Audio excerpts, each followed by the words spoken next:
पाठक पाठिकाओं, एक बहुत सुंदर बात बता रहा हूं कि मैं आज कोई भाषण नहीं दे रहा, क्योंकि भाषण बहुत हो लिए। आजा भाई आजा, एक बार आजा, बंसी जी स्टेशन स्टार्ट हो। बहुत भाषण हो लिए और सच बात तो ये है कि मैं भी बहुत बोल चुका और मैंने देखा कि सभी लोग आनंदित होते हैं।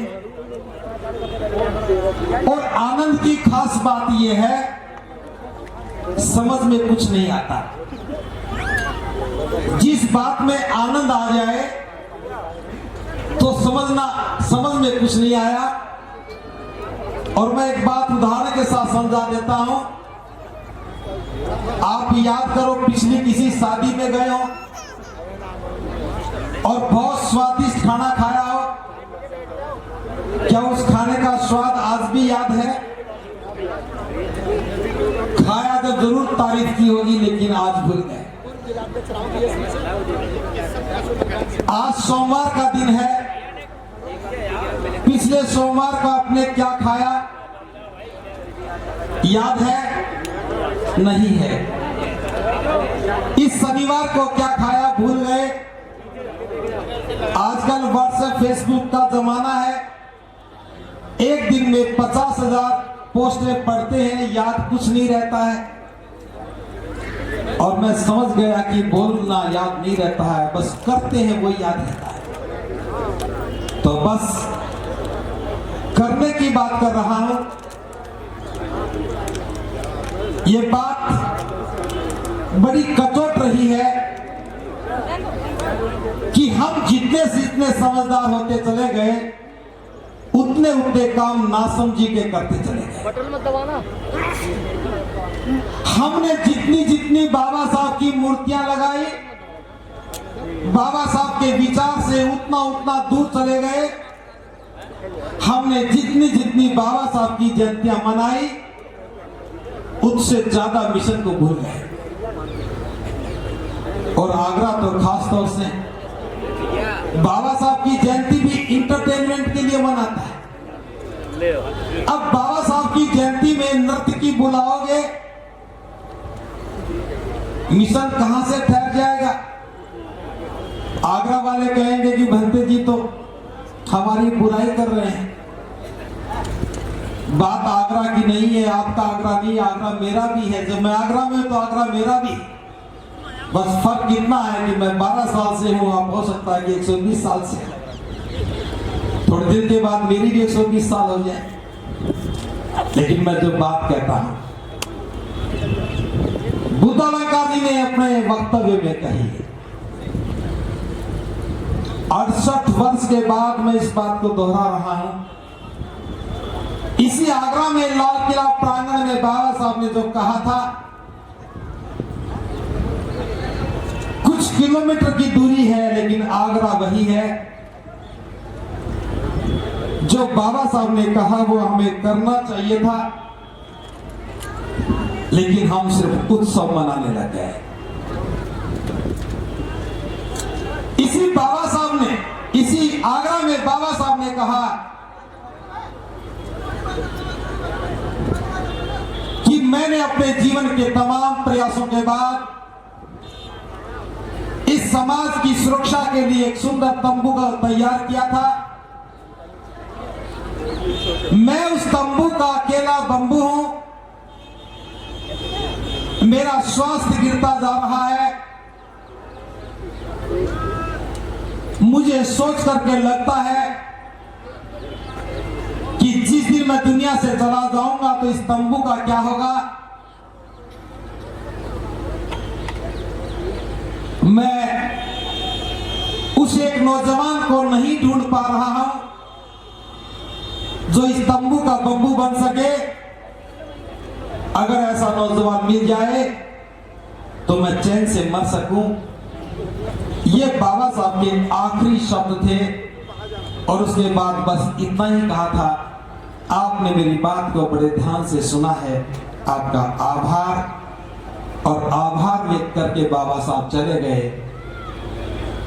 मुझे समझने में बहुत समय लगा। मुझे बस इतना समझ में आया था कि बाबा साहब ने कहा कि मैं इस कारवां को यहाँ तक लेके आया हूँ, हो सके तो आगे बढ़ाना वरना पीछे मत जाने देना। और हमने पदल में कारवां शुरू कर दिया।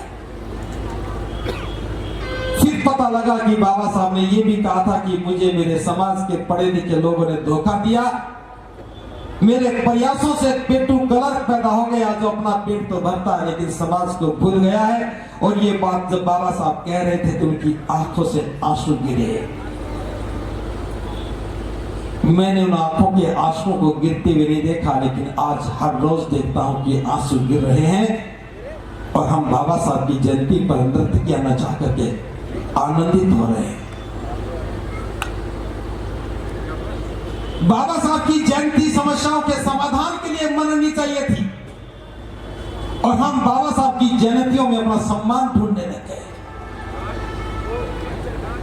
जो बाबा साहब की जयंती समस्याओं के समाधान के लिए थी, उसमें हम अपना सम्मान ढूंढ रहे हैं। जो आंदोलन पहचान के लिए बनना चाहिए था, हम परेशानियां बताने में बीत गए, लग गए। हमें विचारधारा स्थापित करनी थी, हम भवन निर्माणों में लग गए। हमें समाज को संगठित करना था और संगठन बनाने में लग गए। हमें जाति तोड़नी थी, हम जाति का महिमा मंडन करने लग गए। हमें सामाजिक परंपराओं को खत्म करना था, उन परंपराओं में हम अपनी प्रतिष्ठा ढूंढने लग गए। आगरा जितना तेज गति से आगे बढ़ता है, उतना ही तेज गति से मिशन से दूर भी जाता है। बाबा साहब ने कहा था, इसी आगरा में कहा कि मैं अपने नौजवानों को कहना चाहता हूं, शिक्षा लेने के बाद कलर करने की बजाय, छोटी मोटी नौकरी करने की बजाय अपने गांव की ओर जाना और अपने गरीब और निरीह समाज की लोगों की सेवा करना, ताकि अज्ञानता से उत्पन्न होने वाले अन्याय और शोषण को रोका जा सके। हमें सेवा इसलिए करनी थी कि हम समाज में जो शोषण और अन्याय हो रहा है, अज्ञानता के कारण है, उसको रोक सके। हमें अज्ञानता को खत्म करना था ताकि शोषण रुक जाता, जुल्म रुक जाते, अन्याय रुक जाते। लेकिन हमने अज्ञानता व उन परंपराओं को इतना बोझिल बना दिया कि शोषण भी बढ़ गया और अन्याय भी बढ़ गया। गुनाहगार वो सारे लोग हैं जो शादियों के नाम पर दावत में जाते हैं, बाराती बनकर के नाचते हैं, घर में शाम को दाल बधई ना बने लेकिन बच्चे की रिश्ता तो होटल में करते हैं। मैं मना नहीं करता होटल में शादी करने के लिए, लेकिन आप जिनको बुलाते हो वो भी देखते हैं। आपकी हैसियत हो सकती है कि होटल में शादी करने की, लेकिन जिसके आपके निमंत्रण पर जो आया है उसके सामने चुनौती खड़ी हो जाती है कि मैं भी अपने बच्चे की शादी कैसे करूंगा, रिश्ता होटल में कैसे करूंगा। समाज कर्जदार होता चला गया, कारोबार चौपट होते चले गए, बाजार की दुकानें, बस्ती के मकान दिखते चले गए, देहात में शोषण बढ़ता चला गया, लेकिन हमें होश नहीं आया। और बाबा साहब के आंसुओं की कदर हम कैसे कर सकते थे जब वर्तमान में होती हुई घटनाओं को हम नजरअंदाज कर रहे हैं, समझ नहीं पा रहे हैं। बाबा साहब ढूंढने के लिए आए थे आगरा में कोई तंबू का बंबू बन जाए, ढूंढ नहीं पाए। अपनी इच्छा को लेकर के, हसरत को लेकर के बाबा साहब दुनिया से विदा हो गए। हम जयंती तो मनाना जारी रखा, लेकिन तंबू का बंबू ढूंढना भूल गए। क्या था तंबू के बंबू में? जो तंबू हमारी सुरक्षा दे रहा है, शिक्षा की सुरक्षा, मान सम्मान की सुरक्षा, स्वाभिमान की सुरक्षा, हम इस देश के नागरिक हैं इसकी सुरक्षा, हम इस देश के हुक्मरान बन सकते हैं इसकी सुरक्षा, वोट का अधिकार, शासन करने का अधिकार, प्रशासन के उच्च से उच्च पद पर जाने का अधिकार, ये सारी सुरक्षा जो है ये बाबा साहब के बनाए तंबू से है। ताली वही बजाए जो तंबू का बंबू बनने का सोचता है, और सोचने से काम नहीं बनेगा। मैं बहुत साफ कहता हूं, मुझे बहुत अच्छा लगता है जब कोई व्यक्ति मेरी बात का बुरा मानता है, क्योंकि अच्छा मानने वाले उनका लगता कुछ नहीं है, वो तो अच्छा कह करके खुश हो जाते हैं, लेकिन जो बुरा मानते हैं वो मुझे भी सोचने के लिए मजबूर करते हैं। तंबू का बंबू बनना था। आपको याद होगा कि पुराने जमाने में कच्चे मकानों की छतें होती थी, उसमें लकड़ी के सैतीर लगे होते थे और उनको साधने के लिए हम बंबू लगाते थे। देहात से है, बात समझ सकते थे। तो बाबा साहब ने जो तंबू बनाया उसके बंबू भी बाबा साहब थे। उस छत को साधने के लिए साइडों में छोटी छोटी डंडियां लगा देते थे ताकि छोटे छोटे बरगे उनके ऊपर आ जाए, थोड़ा भार वो भी ले ले। मैं ताली बजाने वालों से इतना ही कहता हूं, बंबू भले ना बन सको, वो टेक जरूर पड़ जाना जिसमें कुछ टिक सके, क्योंकि बंबू पर सारा भार रहता है, जो टेक होती है वो थोड़ा सा सहारा देती है। तो तंबू का बंबू एक सहारा भी है, जो हमें सहारा भी बनना चाहिए। आज 68 साल के बाद हमें समझ में आया कि बाबा साहब की उस बंबू की खोज को हमें जारी रखना चाहिए, ढूंढना चाहिए, ताकि हम बाबा साहब को जवाब दे सकें कि बाबा साहब अब तंबू के बंबू बनने लगे हैं। तो खूब ढूंढने के बाद मुझे एक व्यक्ति मिला। मुझे नहीं पता कि उसमें सामर्थ्य है या नहीं, मुझे नहीं मालूम कि वो उस दायित्व को निभा सकता है या नहीं, लेकिन उसके पास हौसला था, हौसला है, जो कम से कम उस ऐसे समय में जब कोई भी बंबू बनने के लिए तैयार नहीं हो, वो खड़ा होने की हिम्मत तो कर रहा है। तो मैंने खूब ढूंढने के बाद जिसको खोजा, मैंने सोचा कि मुझसे बेहतर कौन बंबू हो सकता है। तो मेरी खोज मेरे लिए थी। मैंने सोचा बुद्ध का अनुयायी हूं, घर बार छोड़ चुका हूं, नौकरी से कोई संबंध नहीं, वो भी छूट चुकी है, छोड़ दी है, भिक्षुओं का कोई परिवार नहीं होता, भिक्षुओं की कोई संपत्ति नहीं होती, धन का संग्रह करना नहीं होता, लक्ष्य को समर्पित होते ही हैं, लौट के कहीं जाना नहीं, खोने की कोई चिंता नहीं। और बंबू में क्या योग्यता चाहिए? बुद्ध अलंकार जी लिख के लाए थे, दे दो, मैं पढ़ के बता दो। मैं भी ये हौसला जब ही कर पाया जब इनका लिखा पढ़ लिया, और अकेले ने नहीं लिखा, राजस्थान के लोग भी लगे, हरियाणा के भी लगे, दिल्ली के भी लगे, उत्तर प्रदेश के भी लगे। इन्होंने लिखा कि 6 बातें हैं जो इनको पूरा करेगा और तंबू का बंबू बनेगा। पहली बात तो यह है कि बुद्ध ही मेरे एकमात्र शास्त्र है, उनके प्रति मैं अगाध श्रद्धा रखूंगा।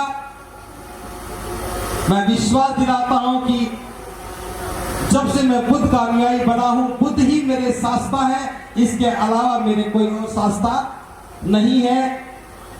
मैं धर्म की व्यवस्था निर्माण के लक्ष्य के लिए समर्पित रहूंगा। यह निर्णय भी पहले हो चुका है। इसके अतिरिक्त मेरा कोई अपना निजी लक्ष्य नहीं है। मैं तो पहले से ही बात करता रहा हूं, ना मेरी सोच है, ना मेरा विचार है, ना मेरा लक्ष्य है जो परम श्रद्धेय बाबा साहब ने हमें लक्ष्य दिया था बौद्ध में भारत, हम तो उसी लक्ष्य के लिए समर्पित हैं। तो मेरा अपना कोई लक्ष्य नहीं है। मैं कभी भी अपने नाम कोई संपत्ति और धन संग्रह नहीं करूंगा।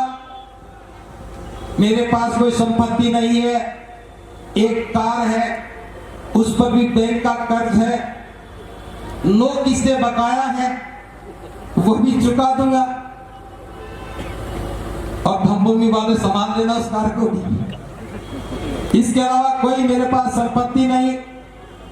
मैं परिवार, सगे संबंधी और पद प्रतिष्ठा से विरक्त रहूंगा। अब भी मेरे पास कोई पद नहीं है, कोई प्रतिष्ठा नहीं है और भविष्य में भी मैं कोई पद प्रतिष्ठा नहीं लूंगा। मैं नेतृत्व के प्रति अटूट विश्वास रखूंगा। जो भी इस लक्ष्य के लिए काम कर रहा है, उसके प्रति, जिसने हमारे लिए लक्ष्य निर्धारित किया, उसके प्रति मेरा अटूट विश्वास है। बाबा साहब हमारे मार्गदर्शक हैं, उन पर अटूट विश्वास है तो मैं इस काम को पूरा कर सकता हूं, ऐसा मैंने सोचा और मैंने एक निर्णय लिया।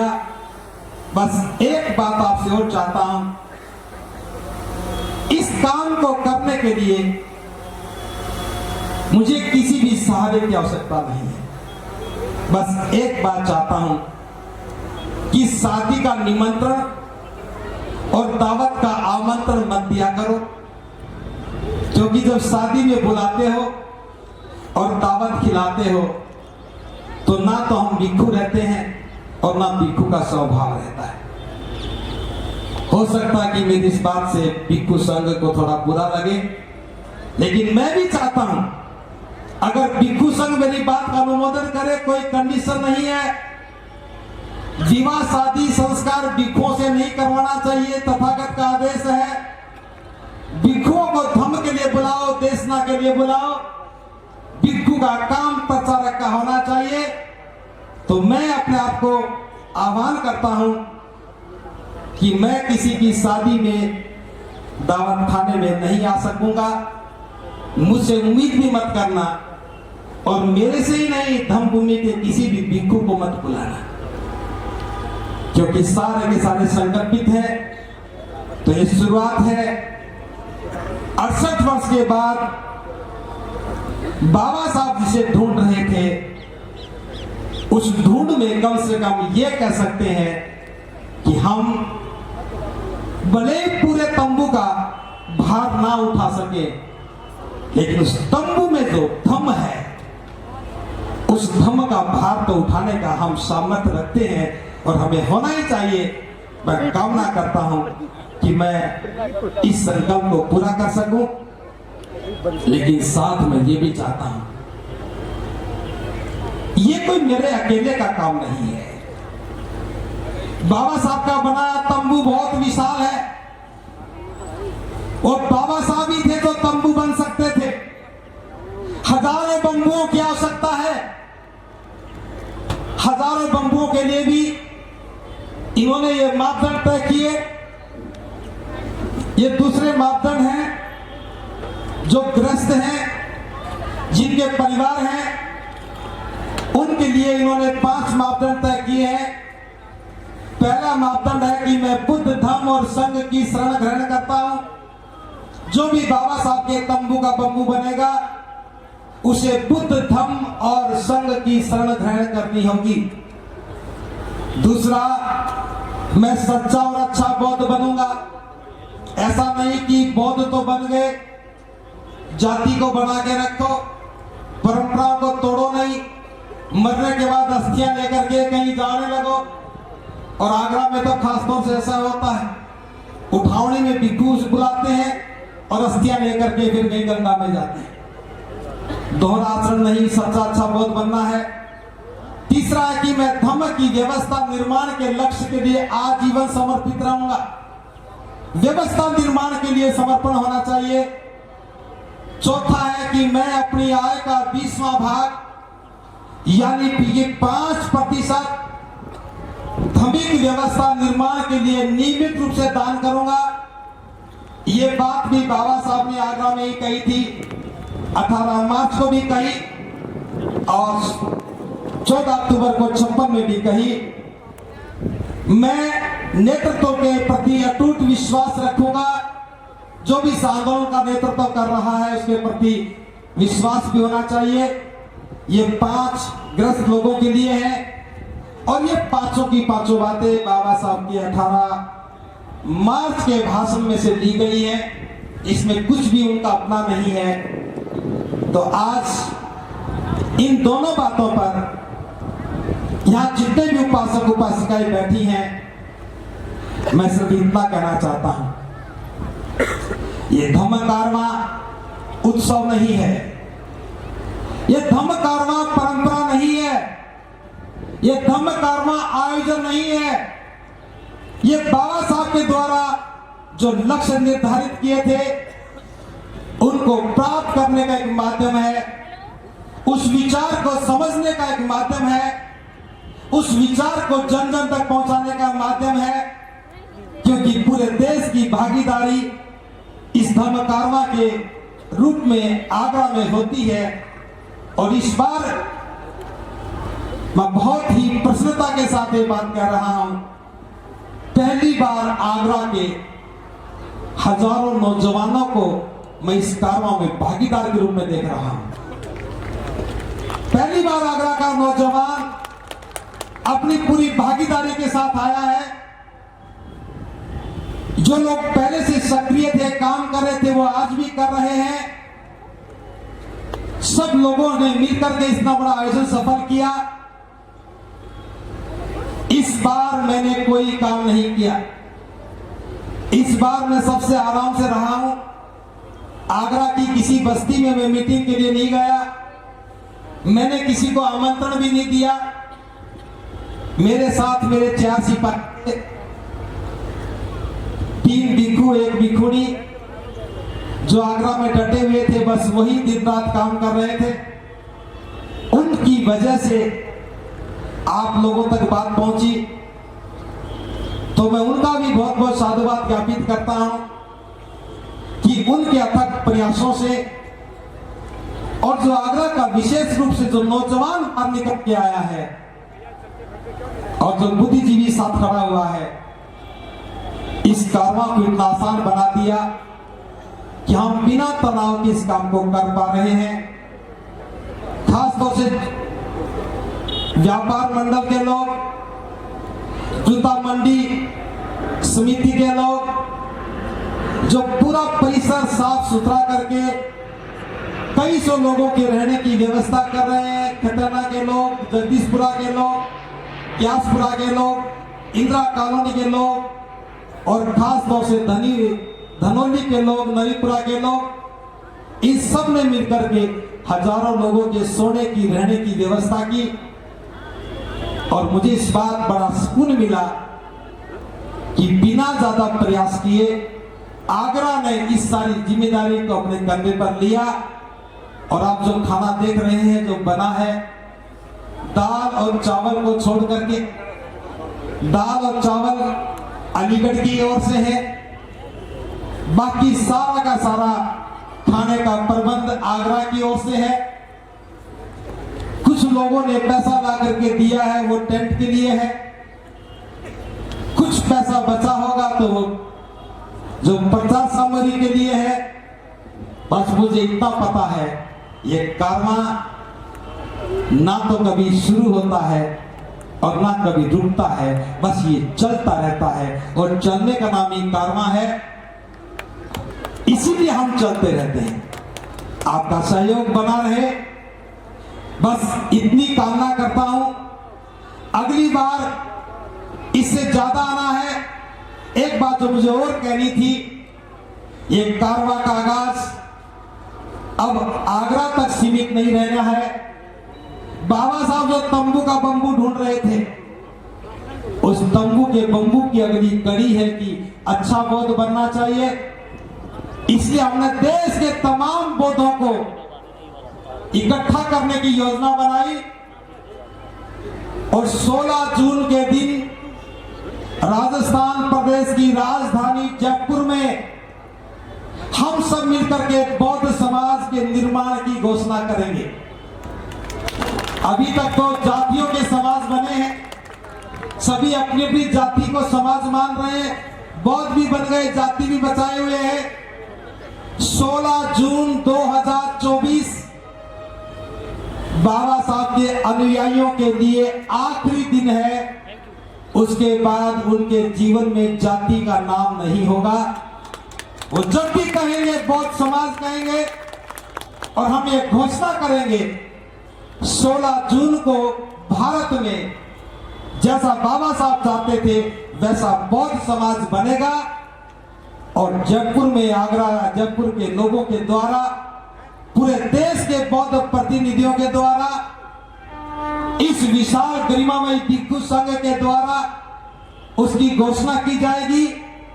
तो मैं आमंत्रण दे रहा हूं राजस्थान के लोगों की ओर से, धम्मभूमि की ओर से, आप सभी के सभी लोग आज से ही तैयारी करो। सफेद सफारी सिलवाओ या जैसा पहनना चाहो वैसे सफेद कपड़े पहनो। और जयपुर के कार्यक्रम में कम से कम 2 लाख लोग आने चाहिए।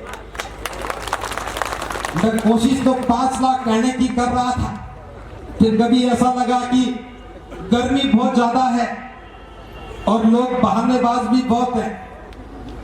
कहेंगे जी गर्मी बहुत ज्यादा थी, जैसे घर में तो गर्मी नहीं है। गर्मी तो सब जगह है। इसलिए बहानेबाजियों की ज्यादा संख्या होने के कारण मैं थोड़ा सा संकोच कर गया। लेकिन 2 लाख लोग तो हैं जो बहानेबाज नहीं है, उसमें आप भी हैं। तो गर्मी में अगर गर्मी नहीं लगेगी तो क्या सर्दी में लगेगी? एक बार पनवेल में कार्यक्रम था, दिसंबर का महीना, बहुत ज्यादा कोहरा पड़ रहा था, कमरे में भी कोहरा था, दरवाजे नहीं थे, खिड़की नहीं थी, लोग दुखी हो रहे थे। तो मैंने कहा दुखी क्यों हो रहे हो? लोग सर्दी में शिमला जाते हैं ठंड देखने के लिए, और हम बिना शिमला गए यहाँ ठंड देख रहे हैं। मान लो कि शिमला में बैठे, किसी को ठंड नहीं लगी, ऊपर से पानी बरस रहा था, चू रहा था, और टेंट में सो रहे थे। तो गर्मी का दिन है, इसलिए विशेष है। राजस्थान में जाहिर गर्मी का अनुभव ना करें तो काम अधूरा लगेगा। इसके 16 जून को हम सूर्य को भी चुनौती देंगे, क्योंकि बाबा साहब द सिंबल ऑफ नॉलेज है, ज्ञान के प्रतीक है। ज्ञान के प्रतीक के सामने सूर्य की गर्मी का कोई अस्तित्व नहीं। तो बिना बहाना बनाए जयपुर में जाना है और बौद्ध समाज की घोषणा में शामिल होना है। और उस दिन वो महापर्व होगा। आप अपनी जाति और जाति की मानसिकता को परित्याग करके आएंगे और अपने बच्चों की शादी भी, विवाह भी बौद्धों में ही करेंगे। तो अगर सहमत है तो मेरी बात का अनुमोदन करें हाथ ऊपर करके। और जब तक सारी फोटो ना खींच ले हाथ ऊपर रखना। एक कैमरा वाले घुमा लो, मैं एक, फिर कभी कहोगे तो झूठ बोल रहे हैं।